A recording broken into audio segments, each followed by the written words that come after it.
마가복음 제2장입니다. 신약성경 마가복음 제2장 1절부터 12절까지입니다. 제가 봉독하겠습니다. 수일 후에 예수께서 다시 가버나움에 들어가시니 집에 계시다는 소문이 들린지라 많은 사람이 모여서 문 앞까지도 들었을 자리가 없게 되었는데 예수께서 그들에게 도를 말씀하시더니 사람이 한 중풍병자를 네 사람에게 메어 가지고 예수께로 올세 무리들 때문에 예수께 데려갈 수 없으므로 그 계신 곳에 지붕을 뜯어 구멍을 내고 중풍병자가 누운 상을 달아 내리니 예수께서 그의 믿음을 보시고 중풍병자에게 이르시되 작은 자야 내 제사함을 받았느니라 하시니 어떤 서기관들이 거기 앉아서 마음에 생각하기를 이 사람이 어찌 이렇게 말하는가 신성모독이로다 오직 하나님 한 분 외에는 누가 능히 죄를 사하겠느냐 그들이 속으로 이렇게 생각하는 줄을 예수께서 곧 그 중심에 아시고 이르시되 어찌 이것을 마음에 생각하느냐 중풍병자에게 내 제사함을 받았느니라 하는 말과 일어나 내 상을 가지고 걸어가라 하는 말 중에서 어느 것이 쉽겠느냐 그러나 인자가 땅에서 죄를 사는 권세가 있는 줄을 너희로 알게 하려 하노라 하시고 중풍병자에게 말씀하시되 내가 내게 이르노니 일어나 내 상을 가지고 집으로 가라 하시니 그가 일어나 곧 상을 가지고 모든 사람 앞에서 나가거늘 그들이 다 놀라 하나님께 영광을 돌리며 이르되 우리가 이런 일을 도무지 보지 못하였다 하더라. 아멘. 오늘 전할 말씀은 제4함의 권세는 땅에 오신 인자에게 있다 이런 제목으로 말씀을 생각해 보겠습니다. 지난 수요일날 말씀했던 제목 같은 내용인데요. 우리 예수 믿는 사람들이 예수 믿는 사람에게 합당하게 살지 않고 거꾸로 사는 예수 믿는 사람이 참 많습니다. 오른편으로 가야 되는데 예수님 믿는 사람이 왼편으로 가는 성도가 참 많습니다. 삶도 그러하듯이 또 하나님을 아는 일에 있어서도 하나님과 다르게 바르게 알아야 바른 믿음을 가질 수 있는데 거꾸로 알 때가 참 많다는 겁니다. 오늘 내용도 그런 내용 중에 하나입니다. 이 내용대로 바르게 알면 참 은혜롭게 감사하게 살아갈 수가 있습니다. 찬양하며 살아갈 수 있습니다. 그래서 바르게 아시고 매 사에 감사하면서 살아가는 우리 모두가 되었으면 좋겠습니다. 오늘 말씀은 이런 내용이죠. 어느 날 예수님이 좀 독특하게 어느 집에 들어가서 말씀을 전했습니다. 그때 그곳에 사람들이 많이 모였다고 운신할 수 없을 만큼 많이 모였는데 누가복음에 보면 거기 보면 바리새인들과 서기관을 다른 말로 하면 율법사들이죠. 율법사들도 함께 있었습니다. 그때 이제 사람이 꽉 찬 가운데 예수님이 복음을 전하고 있을 때 어떤 사람이 있었냐 하면 네 사람이 중풍병자 한 사람을 그 들것에 들고 왔습니다. 근데 이제 사람이 너무 많아서 집 대문으로 들어가기 힘이 들었습니다. 이 중풍병자를 고쳐줘야 되겠는데 예수께로 옮겨야 되겠는데 사람이 너무 많아서 들어갈 수가 없어서 지붕 위로 올라가서 지붕을 뜯어서 거기 이제 침대를 달아내렸습니다. 물론 이스라엘 그 당시의 집은 지금 우리나라 집과는 좀 다릅니다. 바로 이제 언덕 비탈 위에 집을 지어서 돌을 덮거나 우리나라 같으면 기와를 덮는 거죠. 덮어서 뜯어내기가 쉽기는 쉽습니다. 그래도 그 집안에 있는 예수님에게 이 중풍병자를 옮기기 위해서 지붕을 뜯어서 이제 달아내렸습니다. 굉장한 열정이 있다고 해야 될까요? 아니면 예수님에 대한 사모함이 많다고 해야 될까요? 하여튼 독특한 믿음의 사람들이었습니다. 그래서 주님이 그 모습을 보시고 참 좋게 여겨서 그 5절에 보면 말하죠. 그들의 믿음을 보시고 중풍병이 이르시되 작은 자여 내 제사함을 받았느니라 그렇게 최고의 축복의 말씀을 이제 그 중풍병자에게 해 주죠. 그때 이제 거기 앉았던 바리새인과 서기관들, 특별히 이제 서기관들이 율법사들이죠. 마음으로 생각하기를, 말한 것은 아니에요. 마음으로 생각하기를 어떻게 사람이 죄를 사할 수 있느냐? 죄는 하나님 한 분밖에 사할 수 없는 것인데 7절에 그런 생각을 했단 말이죠. 이 사람이 어찌 이렇게 말하는가? 신성모독이로다. 오직 하나님 한 분 외에는 누가 너희 죄를 사하겠는가? 이렇게 이제 속으로 말했습니다. 이 속으로 말한 것을 예수님이 이제 알아차리고 그들에게 해준 말씀이 이제 9절부터 11절까지죠. 한번 읽어봅시다. 9절부터 11절까지 중풍병자에게 내 제삼을 받았느니라 하는 말과 일어나 내 상을 가지고 걸어가라 하는 말 중에서 어느 것이 쉽겠느냐? 그러나 인자가 땅에서 죄를 사는 권세가 있는 줄을 너희로 알게 하려 하노라 하시고 중풍병자에게 말씀하시되 내가 내게 이르노니 일어나 내 상을 가지고 집으로 가라 하시니 그가 일어나고 상을 가지고 모든 사람 앞에서 나가거늘. 그렇게 기록하고 있습니다. 예수 말씀의 요지는 인자가 땅에서 죄를 살 권세가 있다, 이런 뜻입니다. 그러니까 이 예수의 말씀은 이 서기관들의 속으로 한 말에 대한 대응의 말씀이죠. 그들의 말은 뭐냐 하면 어떻게 사람인 주제에 사람의 죄를 살 수 있단 말이냐. 죄는 하늘에 계신 하나님 한 분밖에 살 권세가 없는데 어떻게 사람인 주제에 죄 사노라 이렇게 말할 수 있느냐, 이렇게 말합니다. 그러나 예수의 그에 대한 대응의 말씀은 뭐냐 하면 하늘에 계신 하나님이 죄를 사는 것이 아니라 땅에는 인자가 죄를 살 권세가 있는 거다, 이렇게 이제 말씀을 하고 있습니다. 여러분은 어떻게 생각하십니까? 사람의 죄를 사하는데 하늘에 있는 하나님이 죄를 사할 수 있는 권세가 있는 것입니까? 서기관처럼요. 아니면 예수님 말씀처럼 죄를 사는 권세는 땅에 있는 인자가 할 수 있는 것이다. 누가 말이 맞는 것입니까? 아마 여러분들도 예수 말씀이라 하지 않고 이 두 가지 문항을 가지고 시험을 치면 제가 보기엔 한 98%는 다 서기관 말 쪽에다가 비중을 안 두겠나, 그렇게 생각을 합니다.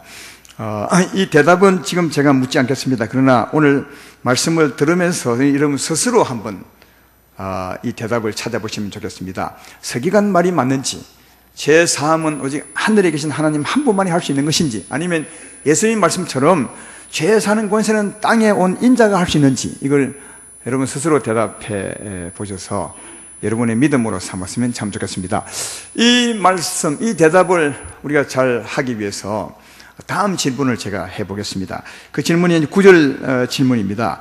9절에 주님이 말씀하기를, 아까 그렇게 말한 그 사람들에게 말하기를 중풍병자에게 내 죄 사함을 받았느니라 하는 말과 일어나 내 상을 가지고 걸어가라 하는 말 중에 어느 것이 쉽겠느냐? 어느 게 쉽겠어요? 온 중풍병자에게 내 죄 사함을 받았느니라 이렇게 말하기가 쉽겠느냐? 아니면 일어나 내 상을 가지고 걸어가라, 이 말씀이 쉽겠느냐? 저는 이 말씀 보면서 저는 해가 짧아가지고 발음하기는 내 죄 사함을 받았는지 이게 더 쉽겠다는 생각이 들었습니다. 일어나 내 상을 가지고 걸어가라 이 말수도 많고 이게 더 어렵지 않겠는가? 제가 글자를 세보니까 내 죄 사함을 받았느니라 이 글자는 10자고요. 일어나 내 상을 가지고 걸어가라 하는 말 13자더라고요. 이리 치면 어느 게 쉬운지 모르겠는데 주님 말씀은 그런 뜻이 아니라 주님이 중풍병자를 향해서 죄 사해 주기가 쉽겠느냐, 아니면 이 중풍병자를 고쳐서 걸어가게 하기가 쉽겠느냐, 그 말이죠. 예수님께서 이 환자에게 죄를 사해 주기가 쉽겠느냐, 아니면은 고쳐주기가 쉽겠느냐, 이 물음이죠. 여러분은 어떻게 생각하십니까? 고쳐주기가 어렵겠습니까? 죄 사해 주기가 어렵겠습니까? 아니면 쉬운 대로 합시다. 어느 게 쉽겠습니까? 아마 대부분은 병 고쳐주기가 어렵다고 말을 할 것입니다. 왜냐하면 병 고쳐주는 것은 표가 나야 되잖아요. 지금 누워있는데 일어나 걸어가야 되는데 죄 사해 주는 것이야 죄 사함 받았느니라 하면 말만 하면 되니까 병 고치기가 훨씬 쉽겠다고 생각하죠. 그러나 잘못된 생각입니다. 병 고치기는 너무 쉽습니다. 예수님 편에서 보면요. 예수님 말씀하시고 예수님이 손도 안 댔대요. 예수님 말씀하시면 주님의 사자들, 권능들, 종들이죠. 천사들이죠. 천사들이 가서 그냥 고치면 됩니다.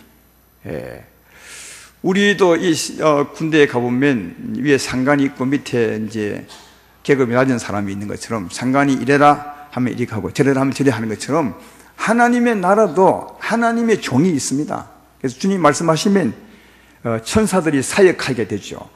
하나님 말씀하시면 천사들이 권능들이 가서 그냥 고치는 거죠. 이 병 같은 것이야 하나님이 손 안 대도 되는 겁니다. 말만 하면 그냥 고치면 되는 거죠.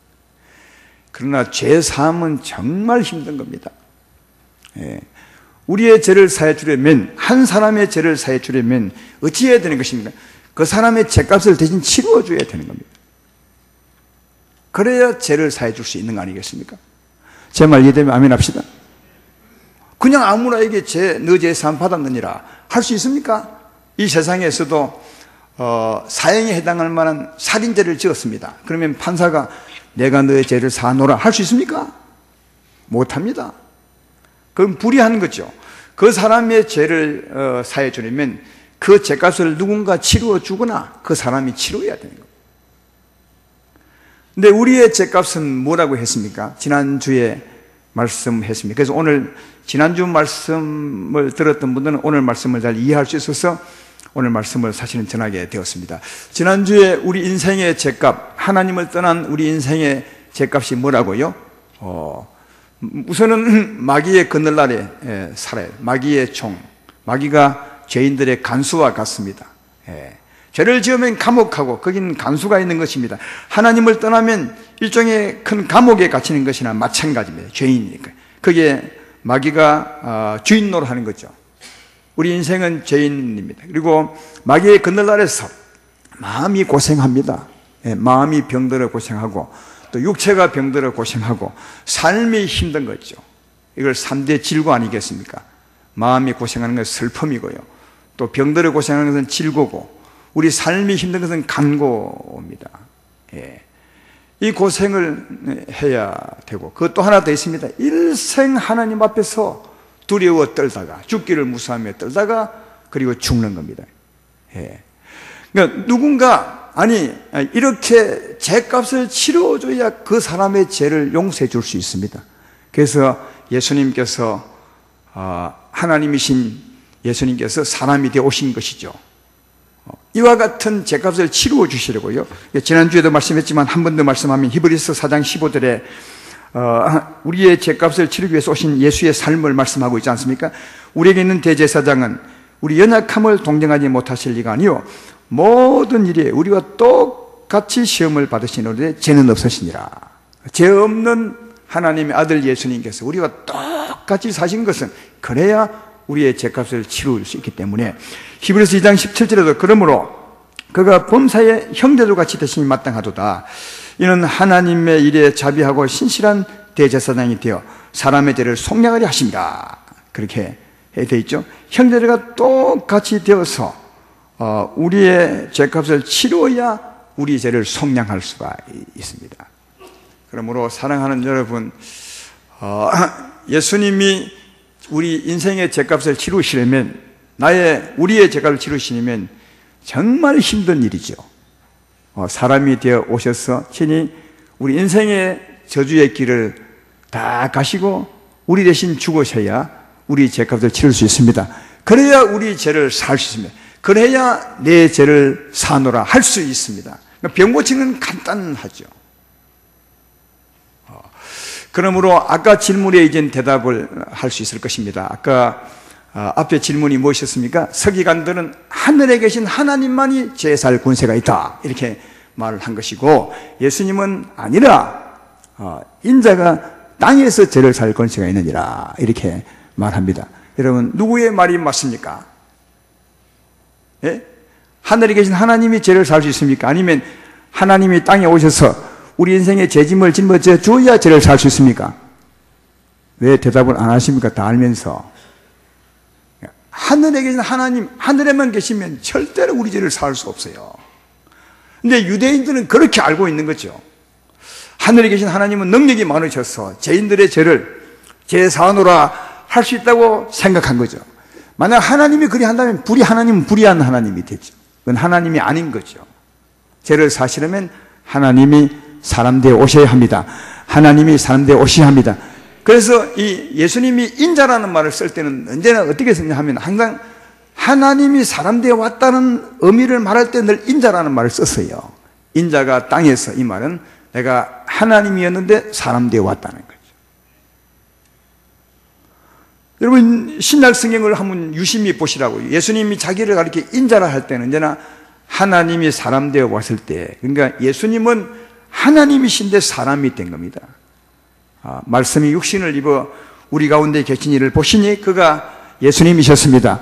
그러므로 인자라는 말, 예수님은 하늘에서 땅에 오신 분이죠. 땅에 오셔서 우리의 죄값을 다 담당해야만이 죄를 살 권세가 있으므로, 누가 죄를 살 권세가 있다고요? 예수님 말씀처럼 땅에 오신 하나님 아들, 땅에 오신 하나님, 그 사람이 우리의 죄를 살 수 있음을 말씀해 줄 수가 있습니다. 예수의 말씀이 맞는 거죠. 그러므로 사랑하는 여러분, 하나님께서 사람 되어 오신 예수님이 우리의 죄를 살 권세가 있습니다. 근데 오늘 본문의 시점에서는 아직까지 십자가를 다 짊어지지 않았기 때문에 온전하지는 않죠. 그러나 이미 이 땅에 오셨고 십자가를 짊어지러 오셨기 때문에 십자가를 반드시 질 것입니다. 그러므로 그런 면에서 우리의 죄짐을 진 것이나 마찬가지이기 때문에 죄를 살 권세가 있다고 그렇게 말씀을 하고 있는 것입니다. 하나님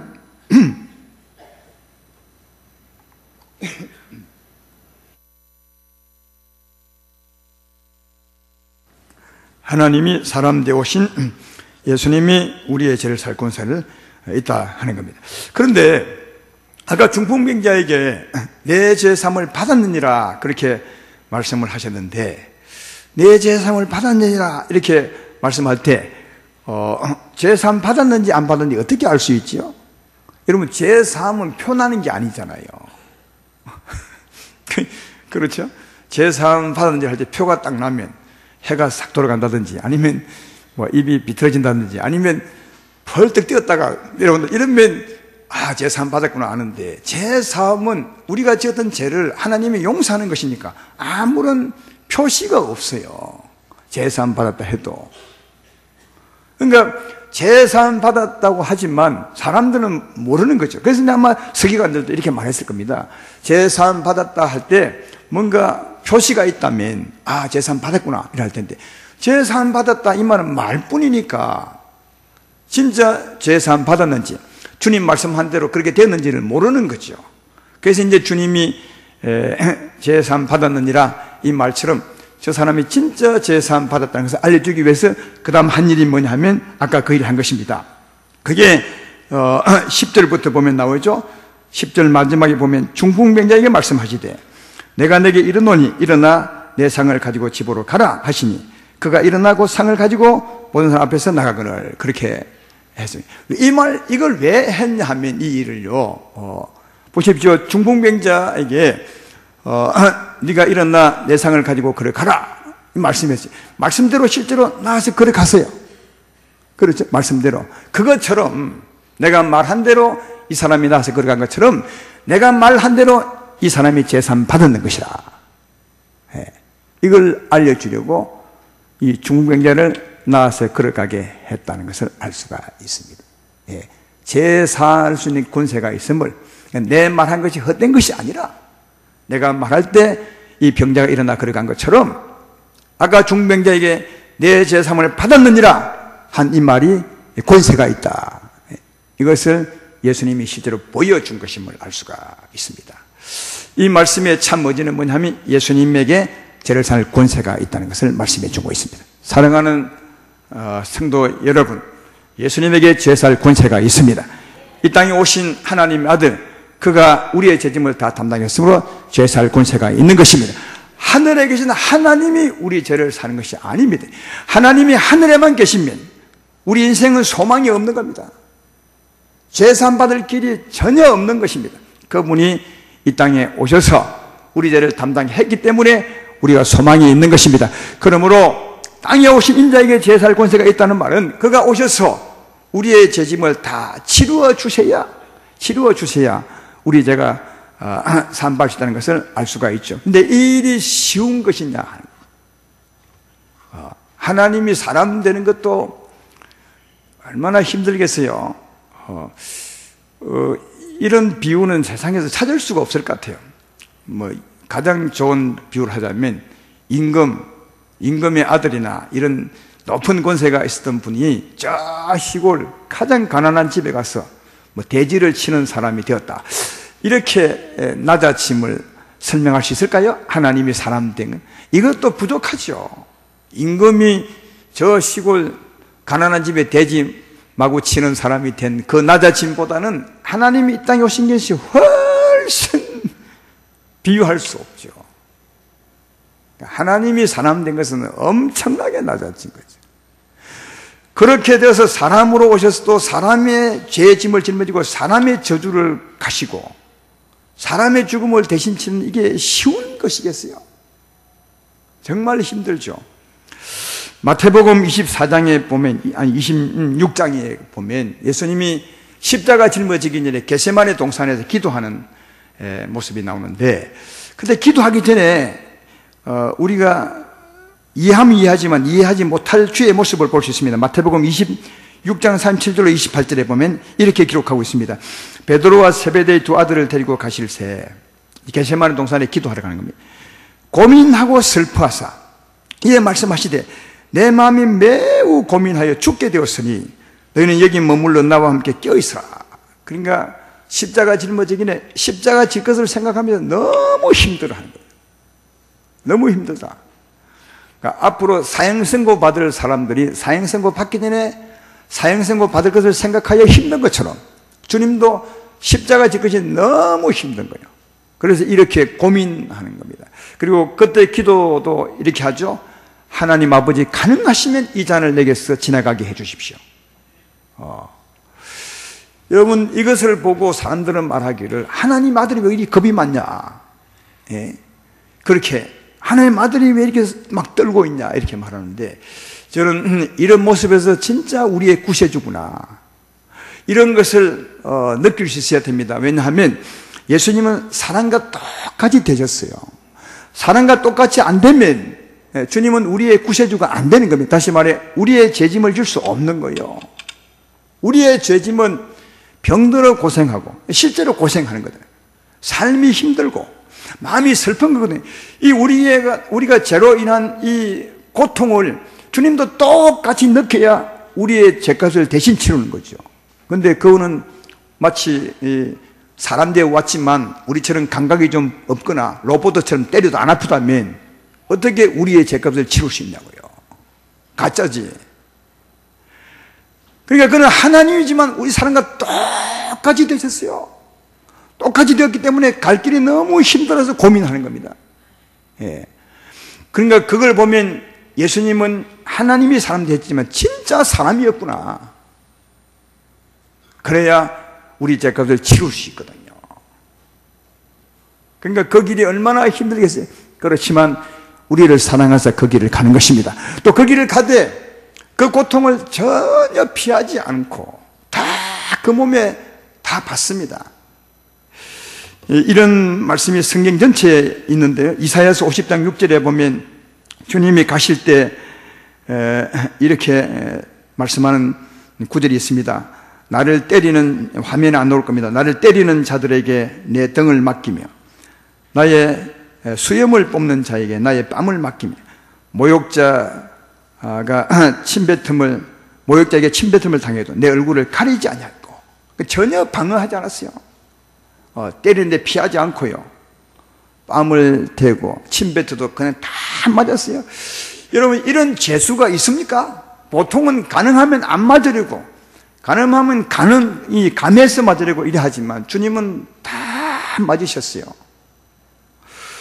또 이사야서 53장 7절에도 그가 곤욕을 당하여 괴로울 때도 그의 입을 열지 아니하였으며 마치 도상으로 끌려가는 어린 양과 털 깎는 자 앞에 잠잠한 양같이 그의 입을 열지 않아요. 그러니까 주님은 죄인도 아닌데 우리 인생의 죄짐을 짊어지고 그 길을 가는 거거든요. 그러면 변명도 할 여지가 있잖아요. 예? 그렇지만 입을 전혀 열지 않고, 그래서 신문했던 빌라도가 오히려 놀랐습니다.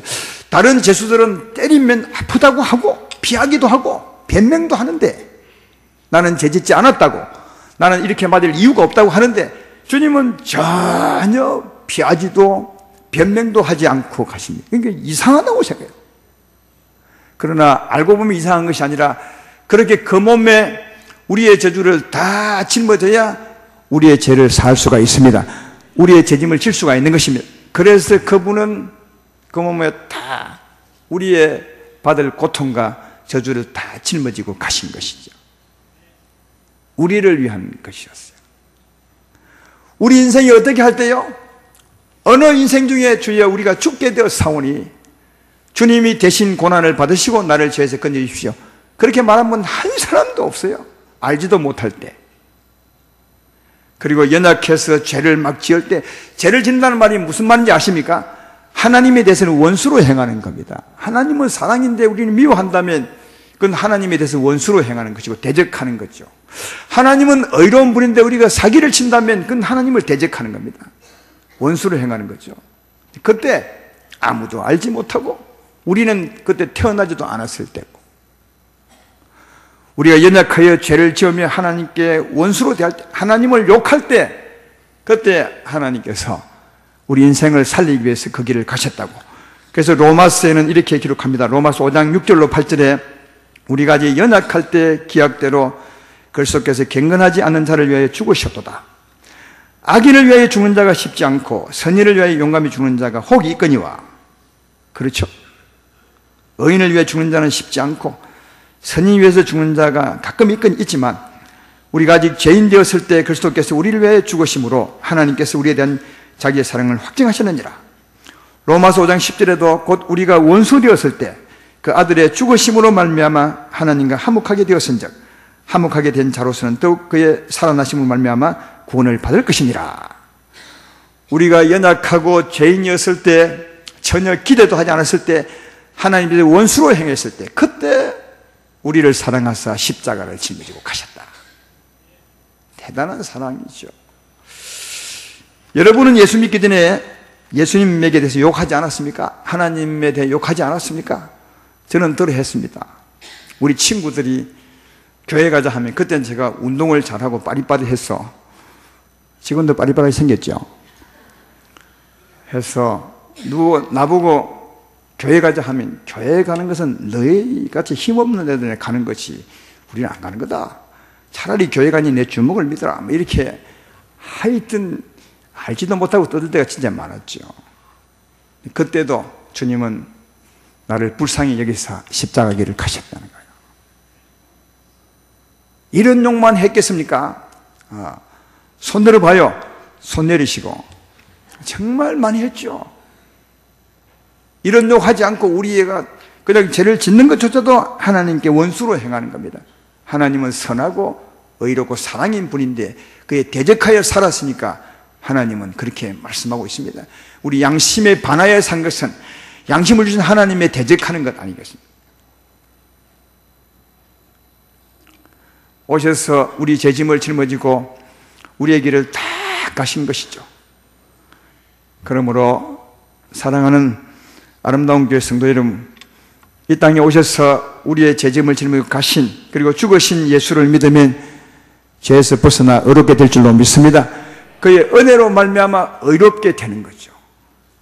로마서 3장 23절로 24절에 모든 사람이 죄를 범하였음에 하나님의 영광에 이르지 못하더니 그리스도 예수 안에 있는 속량으로 말미암아 하나님의 은혜로 값없이 의롭다 하심을 얻은 자 되었느니라.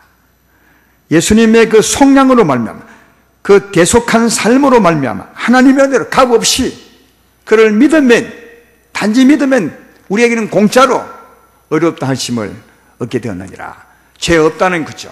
여러분, 죄에서 벗어나 의롭게 되면 그것만이 아니에요. 의롭게 되면 그 다음에 어떤 은혜가 있는 것입니까? 감옥에서 나오는 겁니다. 왜? 감옥 사회를 다 치루었으니까.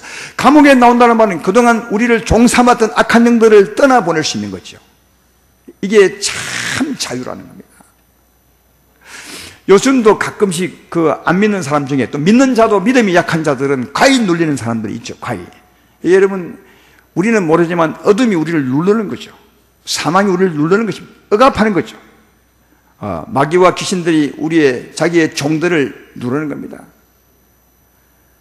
그것뿐입니까? 꿈자리가 사납고 하는 일이 안 되고 마음의 분노가 얼마나 많이 일어나십니까? 거기서 벗어날 수 있는 거죠.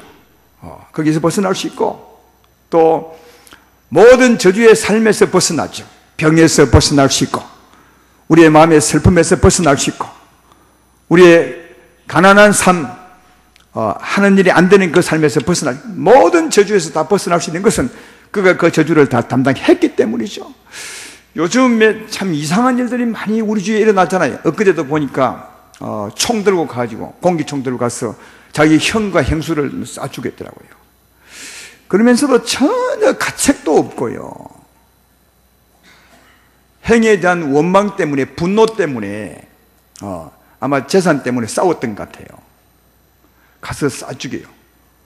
그러면서 하는 말이, 완벽한 범죄를 저지르고 싶었는데 내가 들켰다고. 그렇게. 여러분, 앞으로는 이런 일이 더 있을 겁니다. 왜? 이게 마음의 분노거든요. 일종의 마음의 슬픔이에요. 폭발하는 슬픔이 있죠. 또 다르게는 이제 꺼지는 슬픔이 있습니다. 우울하고, 낙심하고, 좌절하고, 두렵고요. 이게 다 어디서 오는 줄 아십니까? 사망으로부터 오는 거죠. 하나님께부터 오는 것이 아니에요. 근데 예수님 믿으면 이 사망의 구름을 몰아낼 수 있어요. 어둠을 몰아낼 수 있습니다. 밝은 마음을 가질 수 있습니다. 그래서 우리는 하나님의 평안을 얻을 수 있는 거죠. 그러니까 이 죄에서 벗어나면, 의롭게 되면 이 저주에서 벗어날 수 있어요. 모든 저주에서 벗어날 수 있는 거죠. 그리고 그 다음에 하나님의 밝은 축복을 받을 수, 하나님의 생명을 얻을 수 있고, 하나님의 지혜를 받을 수 있고, 하나님의 보호를 받을 수 있고, 할렐루야. 그러니까 굉장한 은혜를 받을 수 있습니다. 어떻게 하면요? 예수님을 믿음으로 죄에서 벗어나 의롭게 되면 이 모든 것이 다 우리 거예요. 그건 믿음으로 받는 거죠. 오늘 이 예배 시간에 믿음으로 자유하게 되기를 주의 이름으로 축원합니다. 여러분의 마음이 슬픔이 떠나고 평화가 임하게 될 줄로 예수님 이름으로 기도합니다.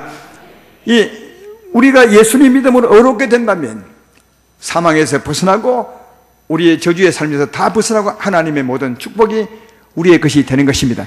믿음으로 이런 은혜로 살아가기를 주의 이름으로 축원합니다. 근데 한 가지 꼭 기억해야 될 것은 우리는 믿음으로 이 하나님의 은혜를 얻죠. 믿음을 얻는다는 말은 그냥 공짜로 얻는 거예요. 우리 사람들은 믿음 하나만 가지면.